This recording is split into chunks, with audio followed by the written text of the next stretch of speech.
You're cycling from Germany to India. I'm sure you've seen a lot of stuff that one doesn't normally come across. And I was standing at the Pakistan border. The policeman asked, "Do you have any with you?" Like, no. Okay, then we give you. At what point does the trip become a little dangerous? I got bitten by a scorpion. I was just sitting down for my morning meditation and then I noticed like a huge pain in my leg. It burns. I think I would have died. I'm very curious about the interiors of Pakistan. What is specifically beautiful? One thing that surprised me about Pakistan was actually how big the Hindu community is there. And they all want to go to India. What is crossing borders like? Especially when you go into Iran, Pakistan, India. When I crossed the border from Iran into Pakistan, they said you cannot cycle here at all.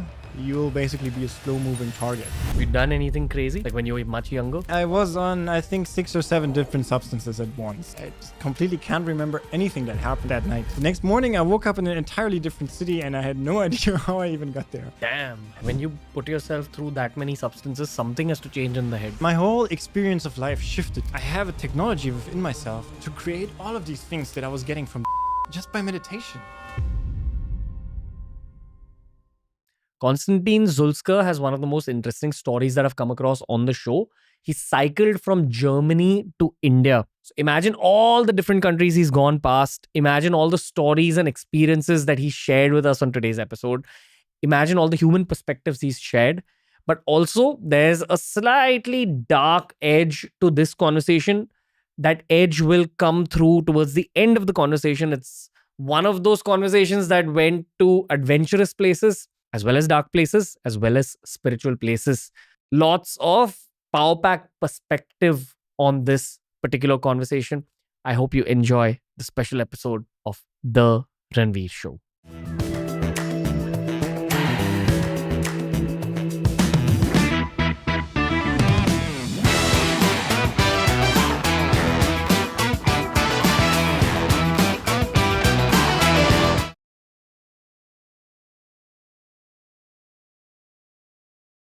Konstantin Zülske.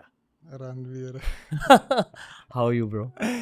Doing great. It's an incredible pleasure being here. It's an incredible pleasure speaking to you. I'm having a very intense, angry day. People are only getting to see the podcast, but you know that there's a lot of anger inside me right now, but I'm sitting in front of you and I'm feeling calmer. Oh, thank you. Well, I already got your vibes. I was just sitting here meditating for a while and trying to calm myself down. I hope I calmed you down by that as well. When I get to meet people like you, it is a very calming experience because usually when you live in an Indian city, you only meet people who are driven about careers or emotions. It's one of the two always. And then because of my show, I've met people who are driven by life experiences.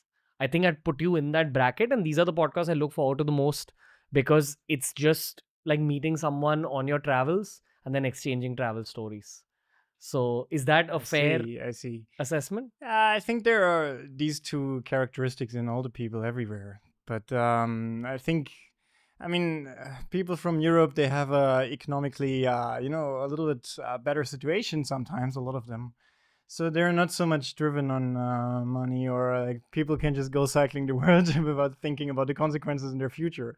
Otherwise, I think many people in India, if you think about cycling the world and if you don't really secure your finances, you might land on the street. So a lot of people have this more, money-focused mindset here. I agree on that. But there are different kinds of people everywhere in the world. So. You've also spent a lot of time in India? I did. I've been here for probably 1.5 years by now. I was mainly living at Doechii Yoga Center near Coimbatore. So my main time in India that I spent was in the ashram. So that was like a very grounding experience itself. Traveling in India, I've not done so much, only South India mainly. Now this is the first time I'm in North India and first time in Maharashtra. Can you speak Tamil? Not a word. No, only sapat. I know that means food, I think. Okay. The reason I wanted to have this conversation with you was because of this journey that you're doing from Germany to India. Sure. You're cycling from Germany to India. Okay. I don't even know where to begin this. In Germany. I want to ask you the whys related to it, but I'm sure you've seen a lot of stuff that one doesn't normally come across. Yeah, sure. Do you want to begin with the why? Why are you doing this? And how long does it take to cycle from Germany to India? Yeah, so I mean, I've always been a very passionate cyclist. Like when I was in university back then, my university was like 40 kilometers from my place in my hometown, so I always used to cycle there and back. Every day I would cycle like 80 kilometers. Not every day, but sometimes I would do that. 80 kilometers. Yeah, yeah, Okay. like there and back. So, but I've also done some smaller trips around Europe. As soon as I had my bicycle, I was going through Norway, Sweden, Denmark, Germany. Not on this scale, but like 1 or 2 months, just like camping, cycling somewhere. As in, you've cycled from Germany to the Scandinavian countries? Yeah, yeah. Or Damn. I went there by bus and then I cycled back once. Yeah. So I've done smaller tours like that, but nothing on this scape and size, you know. But I always dreamed of traveling the world, especially on a bicycle, because I've always been a passionate cyclist. And I studied soil science in university. I studied geography actually, but then later on I specialized into soil science. So yeah, when Sadhguru started this Safe Soil movement, which I'm supporting during the cycling ride, I was extremely happy because suddenly he and the Isha Foundation gave me a platform on which I could share about soil, because I always knew soil extinction is the problem. But I never really had any means to talk about it, or I never had like a organization behind me, you know, which takes that up. So yeah, when that happened, I was in the ashram at that time. Then I decided, okay, now is the time to do it. I went back to Germany and then started a whole you're cycling doing trip. it to raise awareness about soil extinction. That's the thing, yeah. Okay. So support the Safe Soil movement. In short, can you explain what the problem with soil is right now and why the average everyday person should even be concerned? So see, the Safe Soil movement is a global movement driven by volunteers. It was launched by Sadhguru. But we're essentially trying to raise awareness all around the globe for all the people across every nation about the soil extinction problem. We're talking about soil extinction because the United Nations scientists are now saying that 52% of the soil on the planet is already degraded. And just 25 years from now, it will be 90% of the soil which is gone on the planet. So that has so many implications for all the ecological problems that we have, you know, water scarcity, food security, livelihoods of farmers, and you know, even climate change. So many things are connected to the soil issue. Recently, only people were only talking about climate change and these kind of things. Nobody was really talking about soil. We now shifted that focus, and so that's what I'm trying to do. I'm cycling to universities and schools, and I'm talking to them about the soil extinction issue. So if no one does anything about the soil extinction issue, what kind of world will we live in 20 years' time? We must really understand that soil is a finite resource.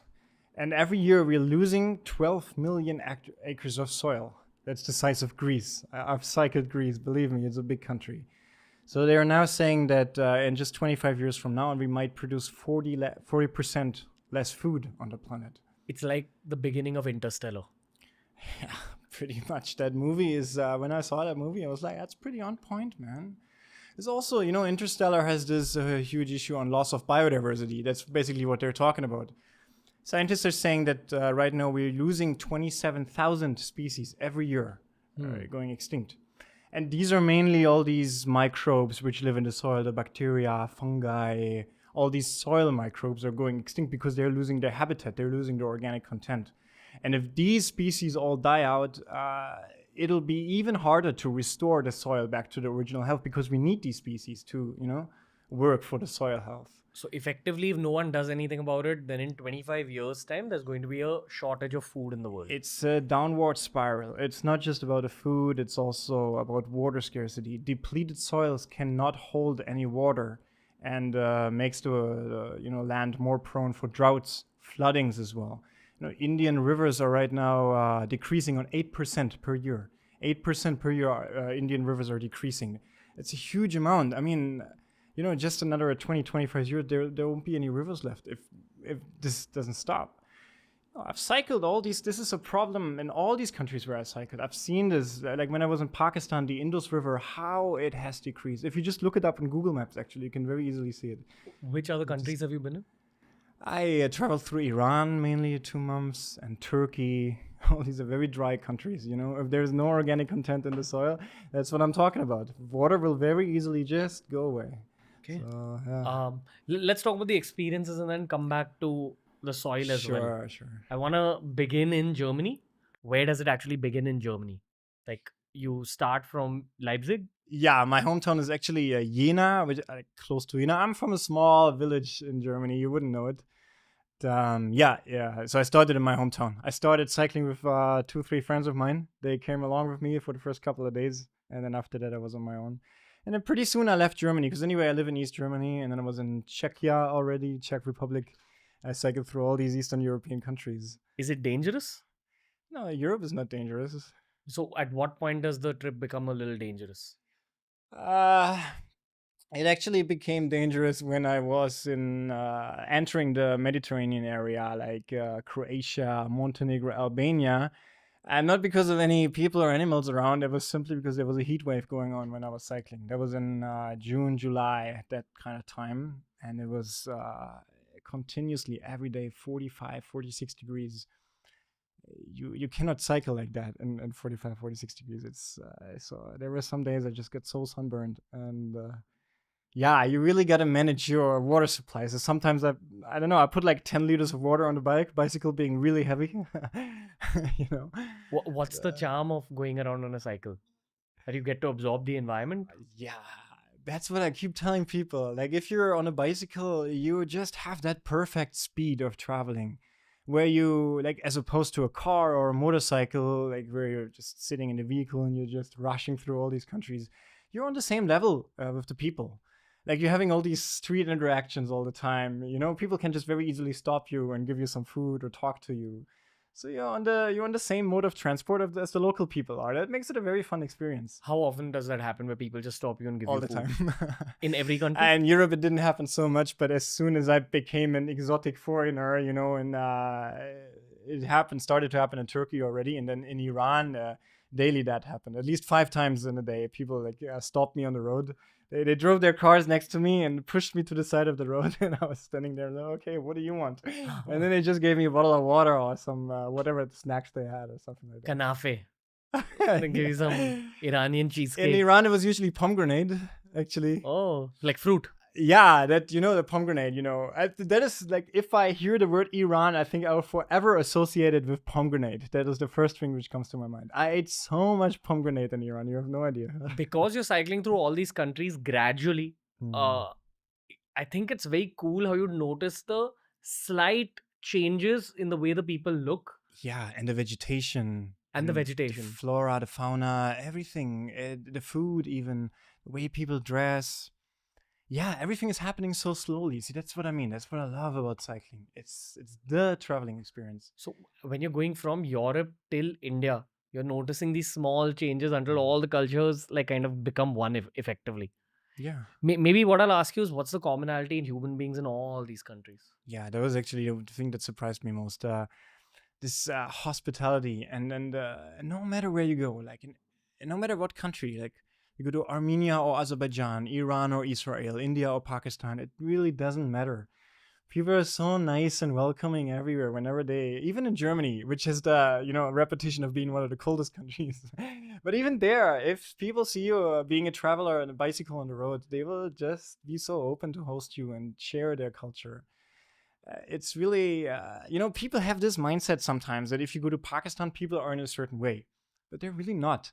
If you go there, you will just be surprised and how many varieties of people are there anyway, and how hospitable and friendly they'll be. It's amazing. What was the most dangerous situation in this whole trip? There are 1 or 2 or 3 situations that I remember very well. So one of the first was being in, at that time I was in Bosnia-Herzegovina. That's a small country in Eastern Europe. At that time it was like close to 47 degrees, and there was actually nothing around me. I was just in the middle of nowhere. And I actually wanted to meet up with a friend later that day, but I was camping in an area where I had no reception. So I was just camping there, and I was completely by myself. And there was nothing around, like not even a car, like nothing. I was completely in the mountains, like nowhere. And in the evening, I was just preparing my meal. I was cooking some pasta. And while I was cooking, I was pouring the water inside that. And then I was like cooking that. The water was starting to boil. And then I wanted to drink something. And I noticed, oh, that was my last water that I just poured into that pasta. And when I was just looking on the Google Maps, I saw, okay, the next civilization is like 60 kilometers away. There's no way to get any water. See, and you've heard about that maybe if you don't drink any water you can survive for like 1 or 2 days. But if you're really in 45 degrees and there's no shade around you, these 1 or 2 days will reduce to just a couple of hours. Can you die in a couple of hours? I mean, I think I would have died if I wouldn't have any water at that time. Like, especially if you cycle, being physically active, and the sun is just pouring down on you. Man, it's dangerous. Like, you might not die, but you might fall very weak or unconscious or something like that. And then if you're nowhere, like, and nobody finds you, then it's a dangerous situation. It was a really dangerous situation. So the next morning, I got up at 4:30. I packed all my stuff, and I was just cycling. And in the afternoon, I reached some place and found some water there, just some tap water, and I was just drinking it like a cow. Like, I was just sculling 2 liters of water immediately. How does it feel when you drink water after that kind of thirst? It feels good. You get to know the taste that water has. You get to know the taste of the water, which is what? It's life. Water tastes like life. Yeah. See, that's why I'm talking about soil. If there's no soil, there'll be no water, there'll be no life. What else happened? What's the other dangerous situation? It was mainly about water shortages. That's been a constant problem along the cycling trip, especially in countries like Iran when you're just cycling through the desert. Once it happened to me that I got bitten by a scorpion. That was in Baluchistan just before I entered the border to Pakistan. And again, my phone was dead at that moment, and I just didn't know what to do. Like, I was just sitting down for my morning meditation, and then I noticed like a huge pain in my leg. As in, you didn't realize when the scorpion bit I you? sat down on it, and then I lifted up my leg, and then I thought, like, it was a tiny scorpion. It was like a big ant almost. And I just didn't know what to do because I read stories about scorpions. In my country, there are no scorpions, so I'm totally not familiar with that. My first impulse was to get out my phone and Google what to do, but my phone was dead. Do you get internet there? No, I didn't have any network. My phone was out of battery at that moment. So what did you do? Well, I didn't know what to do, so I did not do my morning meditation, and I just kept cycling. And I was like, okay, am I gonna die or not? Like, I really didn't know. For 2 hours, I didn't know. Am I gonna die or not? Because you don't know how venomous it is. I didn't know. Yeah. But how does it feel when a scorpion bites you? It was like almost like a wasp sting. You know when a wasp stings you? Yeah. Like, it was just a very big pain that I had. But what? Like, it burns? It burns. Yeah. It just feels like a big burn on your leg. This particular scorpion, it was basically like a wasp sting, as I said, and then like it was hurting for even the next day. I still saw the bite mark there. But yeah, I was just horrified for 1 or 2 hours. Nothing happened in the end. But if you really don't know if you're gonna die or not now, because I had that thing in my mind, I don't know how venomous it is. So, but then I put up my solar charger on the back, and with that, I got my battery charged up again, and then was Googling, and it said, okay, most of the scorpions in Baluchistan are not dangerous. So I was like, okay, big relief. What is crossing borders like? Especially when you go into Iran, Pakistan, India. For me, it's been very easy. I didn't need any visa until Iran. That was the first country I needed a visa for. But even that, I was just applying for it online. Those are all e-visas. So I just fill out the online form. Then half an hour later, I have the visa in my mail. And then I just go there. They just stamp it on my passport. But you cycle across the border? Yeah, I do. Yeah. You cycle across the border? I skipped the whole line of cars waiting there and truck drivers. I'll be the very first one at the border usually. Have you been troubled anywhere? No. The border crossing from Iran to Pakistan was a little chaotic, actually. I mean, mainly in my mind, it was super chaotic because I was very hungry at that time. Because when I was in like the last days of Iran, I was factually out of money. I didn't have any money because in Iran, credit cards are sanctioned. So I could not use my credit card that I used to use in every country. So I could only use cash, and that cash was running out. I mean, I had some euros that I could have exchanged, but I only had like a 100 euro bill. So I didn't want to exchange it for just one day in Iran. So I was like, okay, let me just live on whatever I have. And anyway, people were gifting me all the time. But in the last 2 days in Iran, that didn't work. And I was just super, super hungry. And I went to the border and people told me there's a supermarket there, but there was not. And and then I was just arriving with this visa on arrival thing. It was not a real visa. They had to issue that for me. So I was waiting there, and all kinds of people were surrounding me, looking at the bike, wanting to talk to me. And I was just fed up with the entire situation. I didn't want to talk to anyone. I just wanted to eat something, you know. What do people usually ask you?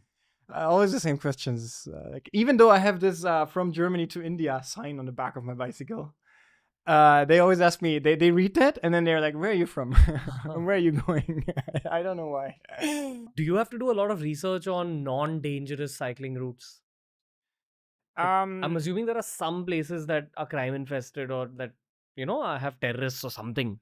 Yeah, well, not really like that. But when I was in Pakistan, it is, see, Pakistan is basically, it's illegal to cycle there as a foreigner on your own. You always have to have a police escort with you.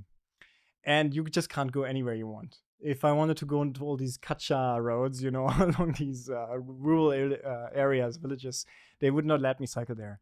And especially when I crossed the border from Iran into Pakistan, they said you cannot cycle here at all. You'll basically be a slow-moving target. That's what they told me. For who?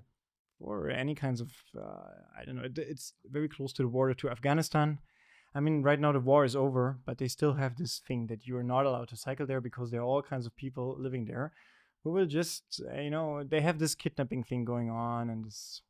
So they kidnap. That's what they say. I think the last tourist kidnapping that happened in Pakistan was 2018, because now you can only cycle with police escort. That's a fixed thing. They will not let anybody cycle there. So since then, it has reduced drastically. Did you feel protected with a police escort? At first, I thought, okay, that's pretty cool. I have my own bodyguards with me all the time. But then I just thought it's so annoying. But he was also cycling with you? No, they were in a car behind me or on a motorbike. Either way. You had to pay any money for this? No. Just the government provides? They provide it for free. But still, all the bikepackers are getting so annoyed by this. Did you have conversations with them? If they speak English, yeah. But usually they don't. Okay. So, what is the interiors of Pakistan like? The interior of Pakistan? It's like India. It's just like India. It's a Muslim version of India, basically. I mean, it really is like that. Pakistan, the country itself, is super beautiful, and the people there, they are so kind-hearted and so hospitable, and they were amongst the friendliest and most hospitable people that I ever met on the entire trip. And it was at that time I realized that they have this thing going on in Pakistan, that they have this belief. It really is like a firm belief that if a guest comes to their house, it's like it is a present from God, and they will treat you like God himself, and they will give you everything you need. And yeah. There's a saying in India that goes Atiti Deva Bhava, which means the same thing. Like my guest is my God. Right. I think it's a subcontinental thing, taking away nothing that Probably. You said about Pakistan, but it is a subcontinental thing to be a good host. But I'm curious about Pakistan also because no one that I know has been to Pakistan. No one our age has been to Pakistan because I believe you end up getting certain visa issues as an Indian if that might be there. Yeah. Visit Pakistan. You're not able to go to America easily. That's what I've been told. Right. I don't know how true that is. Right. But I'm very curious about the interiors of Pakistan. What is specifically beautiful? See, one thing that surprised me about Pakistan was actually how big the Hindu community is there. Really? They have so many temples and so many people that invited me. They had their own puja rooms and their little Krishnas and whatever Hindu gods they had there. In the rural areas? Yeah. This surprised me so much because I had no idea about this. For me, it was like a proper Muslim country. But there's so many. And they all want to go to India, actually. Whenever I went to any Hindu community, they were always like, oh, you're going to India. That's my dream country. I want to come along with you. Stuff like that. And they're not able to leave? They're not. They're basically stuck there. Yeah. I don't know. I mean, I think ever since the partition, their family has been there, and they can't really leave. I don't know. Either they have no income or they have no passport, or they're Pakistanis. They can't just go to India easily, right? They can't even get a tourist visa that easily. So for them, it's, Pakistan at some places, it's like India, but 50 to 100 years back. Explain this more. Like the way the streets are looking like, the way the people are living. I've been hosted by so many people who live this very simple life. Like they don't even have a bank account. They are just living in the fields, being supported by their parents. Just grow whatever food they can get and just live like that. And another aspect about Pakistan that very much, I don't know, it was not very easy for me to see, it was the women's situation there. Especially when you're in a rural village, you will never see any women. You're actually only seeing 50% of the population there. Whenever you are invited by someone, they will immediately cover up and hide somewhere. And then they'll only bring tea to their husband, and then, they will provide it, but you never even get to see the women. And also, whenever I talk to all these policemen who are cycling with me, I'm they're asking me, "Are you married?" And then I'm like, "No, I'm not married. Are you married?" And they're like, "Yeah, I have one wife there and one wife in another place." That was a very strange concept for me, just having like multiple wives at once. And sometimes I don't know. I feel like I don't want to be a woman in Pakistan. At the bigger cities, it's fine, but at the rural places, sometimes it was, I don't know. It's a different culture for sure, but I'm not so sure if all the women there are so happy. Let's talk about Iran, because right now Iran has very intense branding on a world stage, and I think as we speak, it's the beginning of Feb, and there's a conflict going on between Pakistan and Iran right now. And generally, Iran and USA have always been at loggerheads. So the branding we get of Iran in traditional media is very negative. But I'm sure there's two sides to the story. So what's Iran like when you actually travel through it? See, my experience of Iran, whenever I meet people there, they were always making negative remarks on their government. They were always like, man, this dictatorship, and they all dislike their government. I mean, and there were a lot of demonstrations, a lot of protests happening there recently, and the government is very good at keeping these things controlled and not letting it, being published in the media. Do you actually sense some sort of rebellion happening soon?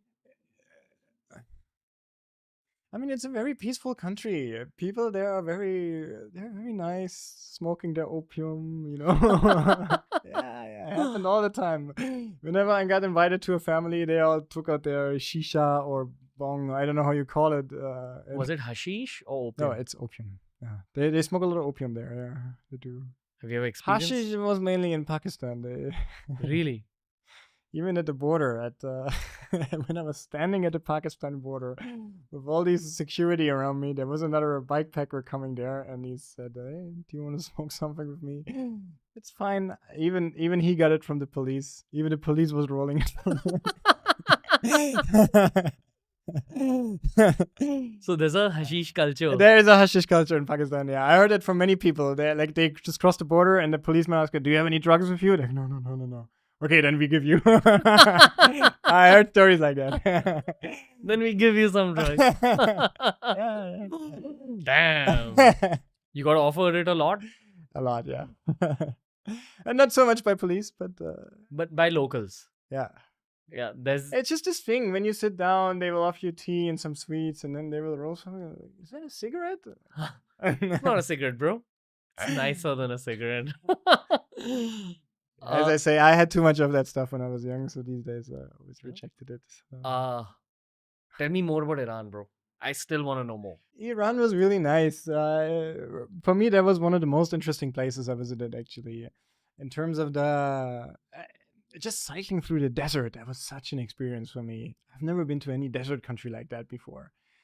And just, if you just cycle 10 days through the desert with nothing around you, that was an experience, man. Why?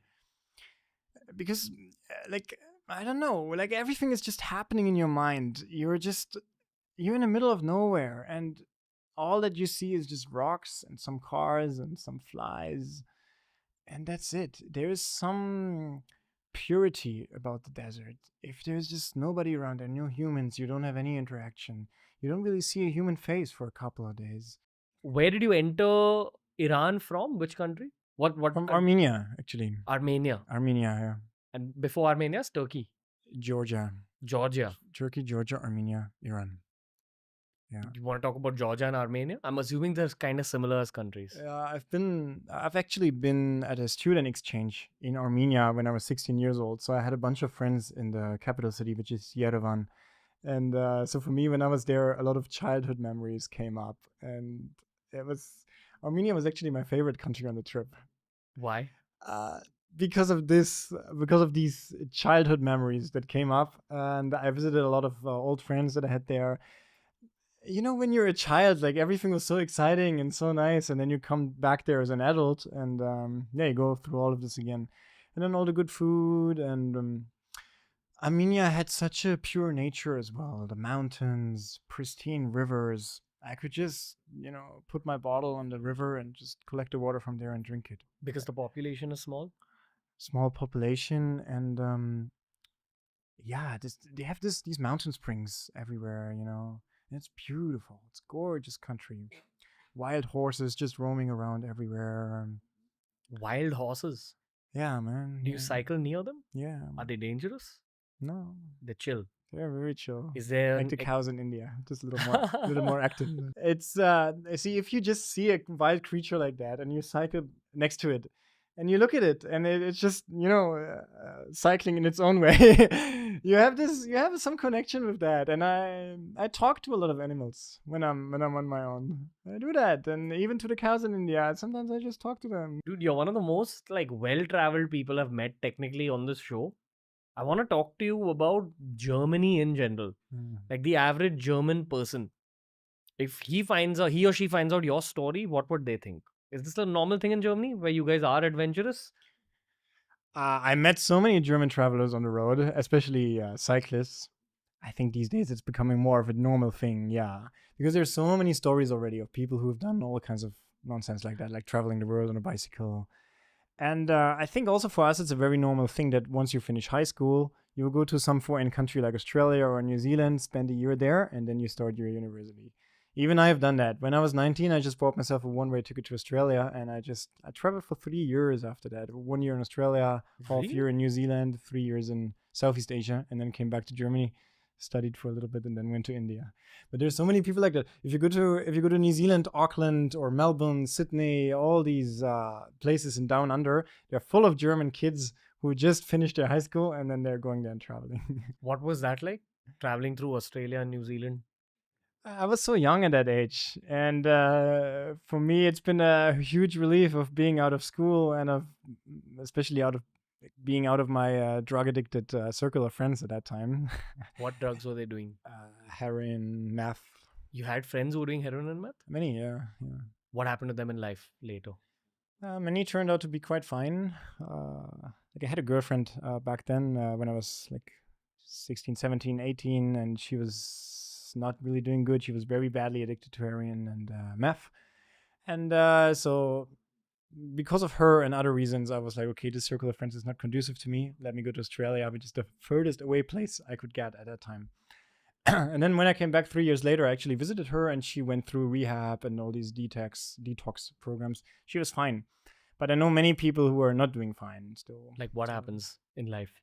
No, they just keep doing drugs, and they become fat, or they become just very unhealthy, and they just live like junkies on the streets, man. I mean, in Germany, there is a social system which backs them up, which, you know. I mean, in India, I think if you're landed on heroin, you'll just end up in the streets and you might die tomorrow. In Germany, you have a wide array of programs that are supported, given by the government to support you. So some made use of that and some made not. So, yeah. You don't have to answer this if you don't want to. Have you done anything crazy? Like when you were much younger? Man, I've did so much crazy stuff. I mean, I'm asking you this from a perspective and curiosity and general life experiences, because you talking about something you've done or something you've experienced in the past is not going to encourage people. no, to do definitely it. not. I mean, we'll put that out for sure. That's not what we're trying to do here. Mm. I'm just trying to understand the why behind it. I'm also trying to understand the what of the experience, like what happens.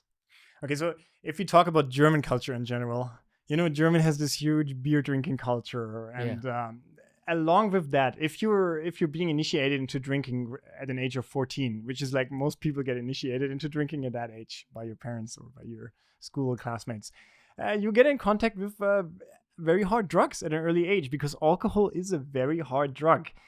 I mean, it's the only drug which I know where if you drink it and take it, and the next day you'll be like, oh, I don't even remember what happened yesterday. Do you know any other drug like that? Where you just completely lose your memory? It's crazy, actually, if you think about it. It's the only legal and socially accepted drug. Right. No one knows why it's socially accepted, but it just is. It's a culture. It's a cultural thing in Germany, right? All over the world. Yeah. So people are doing that. So, you know, the legal drinking age in Germany is 16.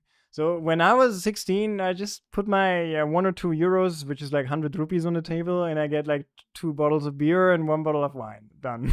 You can get smashed. And that's what we did. Back then in school at like 11th or 12th grade, we would like every 30 minutes break from school, we would just go into the park and just get smashed and then go back into class. Go back into class. A very normal thing, though. Does the teacher know you're drunk? They know. But they're okay with it. There's nothing much they can do. See, especially my school was, it was very normal for all kinds of people to stand outside of the bus stop and they're all smoking weed and all these things. The teachers knew about it. But they're okay as long as we just smoke weed, because there was also a lot of harder stuff going on there in the parks, like meth, heroin, all these things were very, very common. See, when I was 16, I had more problems to get tobacco than get weed or meth or all these things. Really? Because these things are not legal, right? So anybody can just, you know, in the black market, they're just available. They'll sell them to everybody. If it would have been legalized, then, you know, there would have been some control over it, and you can only give it to people like 18 years or older. That's a nice European perspective. I don't think that. I'm not sure if it works like that in India, but yeah. Okay, we can leave that out again. I don't want to encourage anybody to see, but I remember this very clearly. When I was, I think, 19 years old, I actually made a list with all these drugs that I took in my life. And it was more than 25. Really? So I tried all kinds of stuff that was available to me. You've tried meth? Once, yeah. What had happened? Just being very awake. Like not coffee? Sleeping for... yeah. like 20 cups of coffee at a time. You can call it like that, yeah. Do you regret it? No, I mean, see, my girlfriend back then, she was basically addicted to meth. Yeah, you can call it like that. So... I tried it once just to see what she's up to all the time. You smoke it, right? You can smoke it, you can snore it, you can even like push it in your veins. I know a lot of people who push it in their veins. Which one did you do?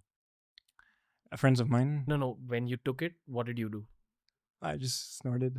So what do you feel like when you snort it? Like, do you immediately get the high? Yeah, pretty much. And it's just lasting for like.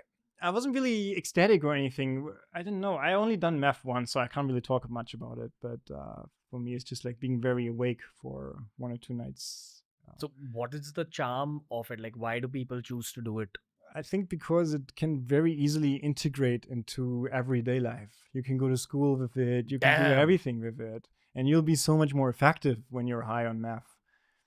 Right? But then after a certain time, it'll just wear you out and it'll completely destroy you. Your teeth start falling out.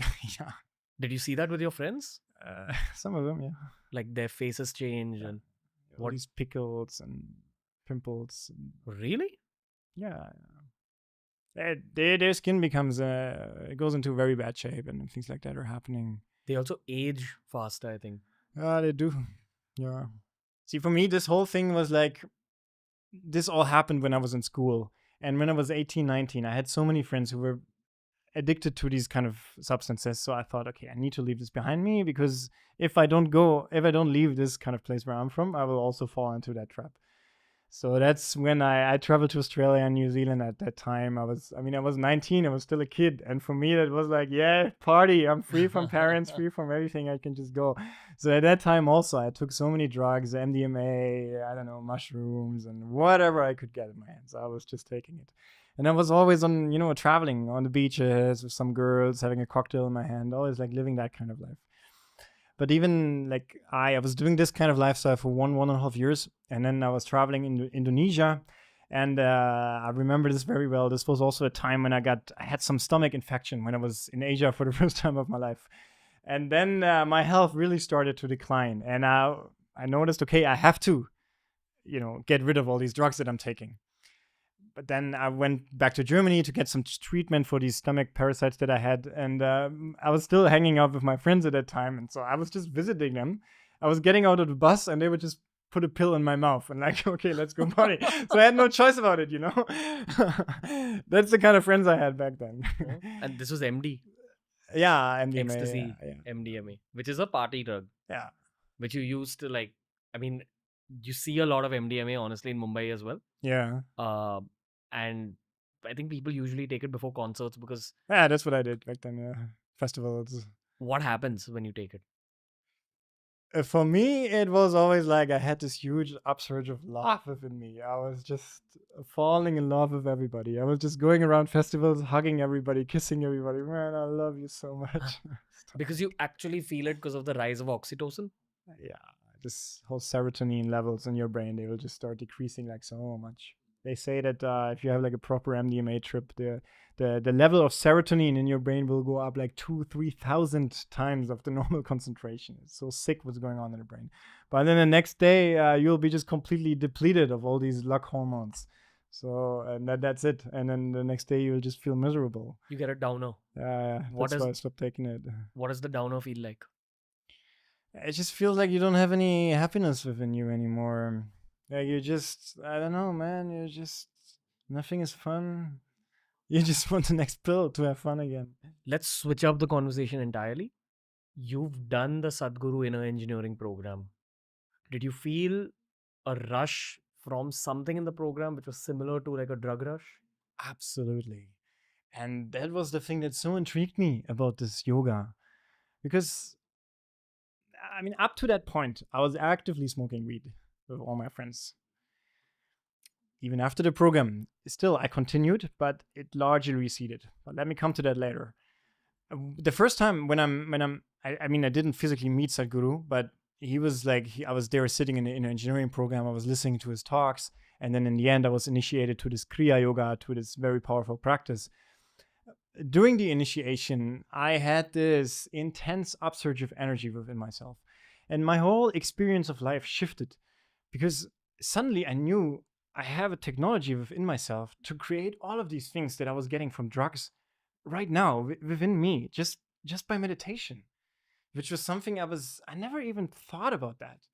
And that is something that so amazed me that before that, I always had to go on outside adventures. I had to travel here and there and take all these drugs or girls' parties. I had to do so many things to become happy. But suddenly I just had a technology to become happy within myself. That was such a turning point in my life. Because now I could just sit here and experience this whole life throbbing within myself just by doing this 20-minute meditation. And so from that moment onwards, slowly my life got so transformed. And I know I can show you thousands of people who have come out of drugs just like that. Just with this 20-minute meditation that Sadhguru is offering in the Inner Engineering program. What do you see in those 20 minutes? Don't think of it like I'm having any optics or hallucinations or any stuff like that. It's not going to happen. I don't know. Maybe for somebody it's going to happen. Different people have different kinds of experiences. After that, I was walking around in the hall. Some people cried their hearts out. Some people were laughing, absolutely ecstatic. Some people just sat there. For me, it was just like I was just inhaling life and exhaling it. And that's the closest thing that I can, in terms of words, that I can use to describe it. Let's see. I keep saying that. I mean, I'm sure you have experienced your fair share of spirituality, and you already had some spiritual people here on this podcast. You've talked to Sadhguru. So not everything can really be put into words, and mind is not really the best tool to describe what's going on there. I say, if you really want to experience what Shambhavi Mahamudra Kriya is, what is being offered in the Inner Engineering program, you just go there and do it. I can't really explain to you what it is. But if you look at what's being offered there and how it transformed the people, it's phenomenal, actually. How did you first hear about it as a German living in Southeast Asia? Yeah, no, that was, I was just listening to one podcast like this of Sadhguru. He was talking to some quantum physicist scientists, and they were talking about the creation of the universe and all this amazing physics that I have no idea about. And it just amazed me because Sadhguru was talking so clearly without having any educational background, any university background. So I was just amazed by this. Like, how does he know all these things so that in the end the scientist was only asking questions to Sadhguru and Sadhguru answering these things. It was just like, okay, so there's this mystic, this spiritual Indian yogi sitting here, but he's speaking so logically, and it just made sense to me. And before that, I never had anything to do, like as I already said, right? Like just partying, traveling. I never had anything to do with yoga, spirituality. I didn't know a thing about it. But it just amazed me how clearly he was talking. It made sense to me. And I think that was at a time where I was genuinely interested in understanding things about the universe and about myself. Because that was also a time I got into touch with the intellectual context in university, and I was getting out of all this drug lifestyle. And I just wanted to know more things. How did the drug lifestyle phase change you? Like when you put yourself through that many substances, something has to change in the head. See, worst experience not in terms of health, but just this how you feel within yourself. Like, man, I hope my parents are not watching this podcast. No. But See, I respect you talking about this, and I think it's going to help people. I'm asking you all the questions from that perspective as well.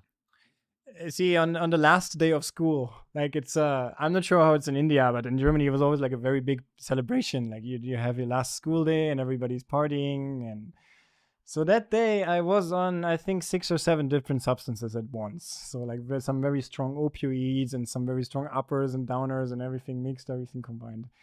And then we went out, we went drinking somewhere, playing some drinking games, and I just completely can't remember anything that happened that night. The next morning, I woke up in an entirely different city, and I had no idea how I even got there. Damn. And that thing was just that I got up in the morning, and immediately I checked my pocket, and I saw, okay, do I have more of this stuff? And I did not have. And in that moment, I felt so miserable because I did not have. But I felt even more miserable because I knew that if I would have had more of this powder, the first thing would have been to snore it before I do anything else, before I even get up out of bed or anything. So then I noticed, man, like, what am I doing? Like, why am I so dependent on this? Like, when I was a kid, I was just happy climbing trees, doing nothing. We were just happy. Now I am depending on all these things. So that just this, just this feeling of, being so dependent on something. That itself was a very bad experience for me. In terms of health, I was always fine. And, You took care of yourself even then, health-wise? See, I'm not even like I've tried all of these things, but for me, it was always more like experience hunting. It was up until that point that I just told you, I never felt like I'm really addicted to anything. And even after the experience, I tried to stop all these things. I just smoked some weed and stuff like that. But all these harder drugs, I stopped them completely. So I'm not like I was never like a complete junkie or anything. I was never really like in that kind of mode. But I know many people who are. But for me, it was always more like I just wanted to experience. I want to go experience hunting. That's what these drugs meant to me. That's why I was also always more inclined towards these psychedelic drugs like magic mushrooms, LSD. I think these psychedelic substances, they've also started a huge spiritual quest in my life. I mean, even though Sadhguru is always saying that these things are not really needed to get anywhere spiritually, I think that at least 25% of the people who are living there in the ashram, or people who got initiated on a spiritual path, they would not be there without having that experience of losing yourself into psychedelic substances before, because they can open a certain door for you. But then if you get hooked on it, and if you think that is the thing, it'll not get you anywhere, because it's like these kind of drugs are like you look through a window and you see, okay, there is something more to life. You know how some songs and some music is healing towards your heart? Like mantras, for example. If you really listen to them, they're healing. But they'll only heal you as deep as you open yourself up to them. Right. It's the same with nature. But the thing is, in the modern day, most of our minds are not capable of opening up to nature completely. We're always thinking of something else. If you truly enter a meditative state with nature, a lot can happen. I think these substances allow you to focus single-handedly upon nature in many ways. Fair to say? Agreed. And you come out a different person after that. Yeah, agreed. Is there anything you want to talk about in terms of experiences? Have you gone for a shamanic ceremony? No. Never? See, when I was young and in this drug lifestyle, it was more like experience hunting. I kind of ticked off all of these drugs one by one. Okay, like this drug is giving me this drug is giving me that, and this and this and that. And then after that, I was kind of done with it. And I could have gone for some shamanic things like that later, but at that time, I was already at a part of my life where I thought it's not needed anymore. I already had this yoga going on within me, so I don't. Right now, I completely lost this interest in even smoking weed or anything like that, because I've had certain experiences, especially in the more advanced meditation programs that Sadhguru is offering, like the Bhava Spandana and the Shunya program. I've had spiritual experiences there, which compared to smoking weed or taking mushrooms, it's like these things are like kindergarten, actually. Actually, um, even Sadhguru keeps saying as a promotion for his Bhava Spandana that you might have, experienced LSD or DMT or magic mushrooms. You might have done all these things, but never in your life you could have imagined that something like this can actually happen within a human being. And that held very true for me when I went for the Bhava Spandana program. My experience of life in that Isha Yoga program, it was just completely out of the world. So ever since then, I'm not really interested in all these things anymore. Did you experience DMT back in the day? That is one thing that I never took. No, It's simply because it wasn't available to me. I would have done it back in the days if I could have. But LSD? yeah. What do you remember about your LSD trip? I had many trips. Something shifts in you? It's just the way I opened up, like completely lost myself. It's like the first time somebody asked me, okay, how was the trip? Like after the first time I took it, I told them, for me, it was like I was on a boat on the ocean, and then the boat was gone, and then the ocean was gone, and then myself was just gone. And I experienced this profound sense of selflessness, just merging with existence. See, that's what yoga is essentially trying to do with you. Yoga means union, right? So actually, if you are a yogi, I would say you're on a constant LSD trip. Yeah. That's true. It begins by you feeling calm, but that's only like level 1. There's probably 100 levels above that. It ends by feeling merged. At least for me, that was basically my experience of the Bhava Spandana program. Feeling merged with everything around me, with the people around me. Just looking at the moon, I became the moon. Looking at a flower, I became the flower. This all sounds idiotic when I talk about it, but so for somebody who doesn't like, for my German friends who are seeing this, they will have no idea about all this spirituality nonsense. Yeah, that's what I say. Like, mind cannot really, you'll just make a fool of yourself if you're trying to explain these things logically, but these things can very much be experienced. I think in 2024, there are listeners for these conversations. People want to hear these things. Not just, we covered the whole drug side of it just as an experiential conversation. Mm-hmm. But the actual core of what we're trying to say is yoga. Yeah. It's about yoga. Yeah. I gotta ask you about your friends back in Europe. Generally speaking, or I'd probably reframe that as just European people, the West generally. Mm. And their spiritual incline. What's happening there? Because what we're told here is that a lot of the West is waking up to Eastern spiritual thought. Yeah, sure. I want to talk about people our age, especially. We're almost the same age. Mm. So is it just with people our age? Or are there a lot of older people also waking up to it? So one of the reasons I'm asking you this question in the first place is because the narrative we get here is that people are becoming unreligious in Europe. People's interest in religion is... They already are. It's already unreligious. See, I grew up without even having a concept of God in my family. In my hometown, there are probably 3 or 4 people even going to church, and they're like 80 plus kind of people. I think that is especially the case in East Germany, because we've been a communist country the last 50 years. But even like, I don't know, Germany and all over Europe, they're losing their church members so quickly. So in most of the places, like especially my circle of friends, there's not a single person who's religious.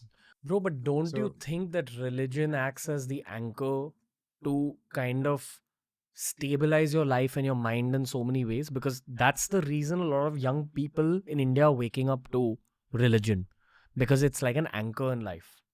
But I mean, if you disagree with me, I'm okay with it. I just want to know the thought. See, I think when we talk about religion, I mean, I would say religion, for me, it basically means it's a fixed set of belief systems. Like you believe there's Jesus, or you believe there's, I don't know, Krishna or a flying spaghetti monster, whatever you believe. It does not need to have anything to do with your experience. You just believe something. So that's why I never got the taste of it. It always felt unlogical to me and to all my friends around me. So that's why I never saw anybody in my circle of friends was going for it. Like I suddenly have a Indian guru, you know, I become spiritual. Now I'm sitting there. Before that, I used to smoke weed with them. Now I'm sitting there doing my meditation. And they'll just laugh at me. But I'm fine because I know it works within myself. So I don't care what people are saying about me. I just know it works. So I think that's what people need to experience. If it will work for them, it will make logical sense for them. And then they will have an experience out of that. That's when they will go for it. If you just make them believe something, I think in this generation, they're too logical, especially Europeans and Germans. They're too intellectual, and you can't just sell them anything. So that's why this whole Christianity is on such a decline, in especially in where I'm from in Germany. But people are not that anchored, as you say. People will always look for something higher in their life. That's how human beings are made. Do you see a rise of mental health issues back in the West? Because I would attribute that to a lack of spiritual thought amongst a lot of other things. Oh, definitely. There's a lack of spirituality there. There's a lack of spirituality, and basically there's a lack of proper understanding of oneself. Because all we get pushed through in the school system is just intellectual work. We learn how to do maths, we learn all these outside technology things, but we don't learn a thing about ourselves. And I see that this is something that you have very much in place in India. I mean, everybody here knows at least a little bit of yoga, no? A little bit of meditation. Somehow the culture is like that. Somehow you grow up with that. In Germany, it's just nothing like that. Maybe they'll teach you a little bit of Jesus, or even that didn't reach me at all. So they will naturally, if they want to explore, the first thing that they have available is drugs. So they're all going for that. And it's... The drug usage happens because they're actually looking for answers. They're looking for experiences. They're looking for answers. But they will not find them in whatever religion they have, if they even have a religion. Many have not. And they will not find them in the drugs also. And then they are just grinded by this whole, work system. And especially these Western countries, everything is so punctual. Everything is so structured. And you have to be on time, it can be good in a certain way. The service, the customer service, customer care, all these things, the support and service and public security and health services, these are all very, very good. Everything is so well organized in the West. But people are immensely suffering that because they are being pushed through the system without knowing how to handle themselves. If you upscale your activity without upscaling your own capability and your own inner experience, then you'll just suffer. And that's what's hugely happening in the West right now. Mr. Zülske. This was a great episode. Well, thank you, Ranveer. I wish you all the luck, brother. I think you did a lot by just speaking this openly. Lots of people who gained a lot from your honest conversation. A lot of people come here and don't open up the way you did, but it was done with good intention, man. So a lot of respect and love for you. Oh, thanks for that, Ranveer. I just hope it'll have some impact and some people will check out safesoil.org. Yeah. Check out a little bit. You handed this to me, which is for the Safe Soil movement, something we all need to know more about. It's great work that the Isha Foundation and Sadhguru are doing. And I'm just really happy I met you, bro. Very interesting guy. Thank you, Ranveer. Thank you. Thank you for sharing your story. My pleasure. That was the episode for today. Honestly, I'm always looking for foreign nationals to speak to on TRS because you always get fresher, newer perspectives when you speak to someone from a different country. I genuinely enjoy these explorer-based conversations because I feel like even to become an explorer, your life pre-exploration has to be very, very interesting and tough in some ways. That's why you're chasing exploration in the first place. I enjoyed the heck out of this episode. I'd love to know what you guys thought. Tell me in the comment section. I hope this episode has reached people outside of India and outside of Indian culture as well. It was a pleasure meeting Konstantin Bhai, and I hope to speak to him again very, very soon. on TRS.